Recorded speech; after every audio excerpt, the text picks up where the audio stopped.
Assalamualaikum warahmatullahi wabarakatuh. Salam hormat dan salam kebijaksanaan untuk seluruh civitas akademika hukum di seluruh Indonesia. Selamat datang kembali dalam siaran materi Sistem Indonesia Emas. Pada edisi 58 2 Desember 2025 ini, kita tidak ingin berbicara soal pasal-pasal, bukan soal teori perundangan, tetapi soal nurani bangsa, terutama nurani para penjaga hukum. Hari ini kita bicara tentang satu praktik yang membuat bangsa ini sakit tetapi sulit bersuara. Model bisnis yang membuat orang kaya bahkan sebelum menanam satu pun bibit di tanah yang baru dibuka. Dan lebih menyedihkan, praktik ini sering terjadi di depan mata para ahli hukum, kampus hukum, dan aparat penegak hukum, tetapi seolah semua orang terbiasa untuk tidak melihatnya. Mari kita pahami. Yang pertama, belajar hukum agar bisa untung tanpa modal. Suatu dekade lalu, saya bertanya kepada teman yang mengambil jurusan hukum, kenapa memilih kuliah hukum? Ia menjawab santai namun menusuk, karena jadi orang hukum bisa dapat uang tanpa modal, tidak perlu alat seperti dokter atau insinyur, modalnya cuma celah pasal dan karakter aparat. Jawaban yang membuat saya menggeleng, jawaban yang menyakitkan karena terlalu jujur untuk dibohongi. Dalam banyak kasus, hukum berubah fungsi menjadi seperti trading dua arah. Pasal dijadikan alat menyerang atau menggugat, celah pasal dijadikan alat mengambil keuntungan. Aparat yang harusnya penegak aturan berubah posisi menjadi anjing piaraan selama diberi tulang secara berkala. Mari jujur, semua ini terjadi bukan karena satu oknum, tapi karena budaya sistemik yang dibiarkan. Dan di tengah pusaran itu, di mana posisi kampus hukum? Sekali lagi kami bertanya, apakah kampus hukum sama sekali tidak tahu dengan praktik-praktik penyimpangan? Di mana posisi kampus hukum? Yang kedua, perkebunan yang untung sebelum menanam. Dalam praktik pembukaan hutan untuk perkebunan, mereka menebang kayu, menjual rotan, mengambil cadangan SDA lainnya, bahkan kemungkinan menjual mineral yang tidak tercatat. Dan semua itu dilakukan sebelum satu pun bibit sawit, kopi, atau tanaman lainnya ditanam. Pertanyaannya, apakah izin perkebunan secara otomatis mengizinkan pengambilan kayu, SDA, dan sumber daya alam lainnya?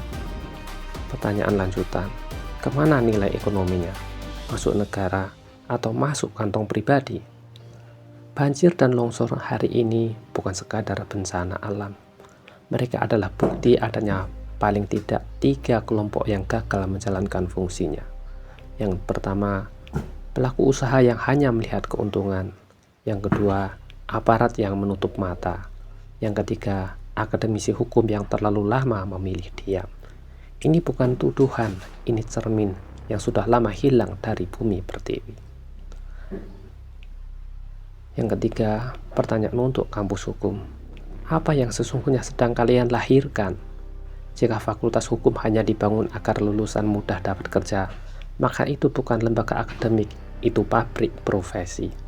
Jika fakultas hukum hanya mencetak lulusan yang ahli memanfaatkan celah tetapi tidak kuat dalam akhlak dan idealisme, maka itu bukan kampus, itu pusat distribusi alat licin untuk praktik masa depan.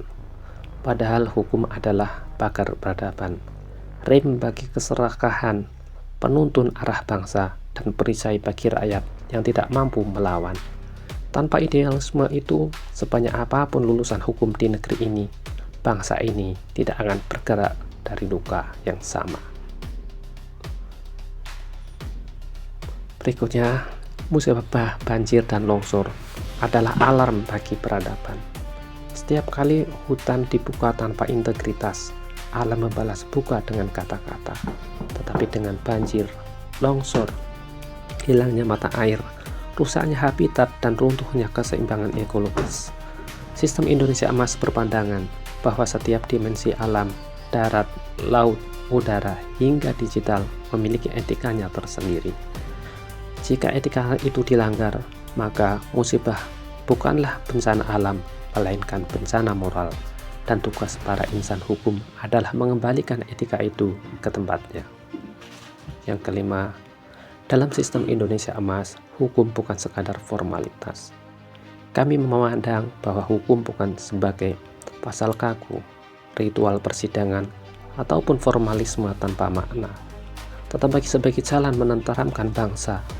Dalam sistem Indonesia emas, sebuah putusan hukum harus menegakkan kebenaran, menenteramkan rakyat, sejalan dengan logika publik, selaras dengan nilai luhur bangsa, dan tidak tunduk pada kekuatan modal.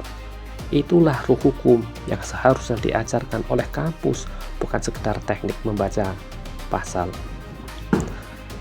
Saudara yang kami hormati, surat ini bukan teguran, bukan cacian, tetapi ajakan. Materi ini bukan untuk merendahkan kampus hukum, bukan untuk merendahkan para aparat penjaga bangsa. Kami yakin Anda sekalian telah berusaha untuk memegang amanah sebaik-baiknya sesuai dengan kapasitas, kemampuan, dan keikhlasan masing-masing, serta kekuatan dari menjaga godaan. Materi ini adalah ajakan untuk kembali ke marwah, ke sumber cahaya, ke fitrah keilmuan. Kampus hukum seharusnya mencetak penjaga peradaban, bukan pedagang celah, melainkan pembela rakyat, bukan penyusup kepentingan, menanamkan keberanian moral, bukan kelincahan manipulasi. Mari kita bangun forum diskusi, mari kita rumuskan ulang arah bangsa ini. Insya Allah kami siap hadir di forum-forum hukum, kampus, ataupun dalam diskusi kebangsaan lainnya. Sebagai penutup, saudara sekalian, bangsa ini tidak runtuh karena rakyatnya tidak pintar. Bangsa ini runtuh karena penjaga hukum tidak lagi menjaga. Keadilan bukan sekedar keputusan di atas kertas. Keadilan adalah rasa aman yang kembali ke dada rakyat. Jika kampus hukum kembali ke hati, bukan hanya ke pasal, maka Indonesia akan kembali berdiri tegak dan bermartabat. Wassalamualaikum warahmatullahi wabarakatuh. Sugeng Prayitno, perancang tata negara alternatif sistem Indonesia emas.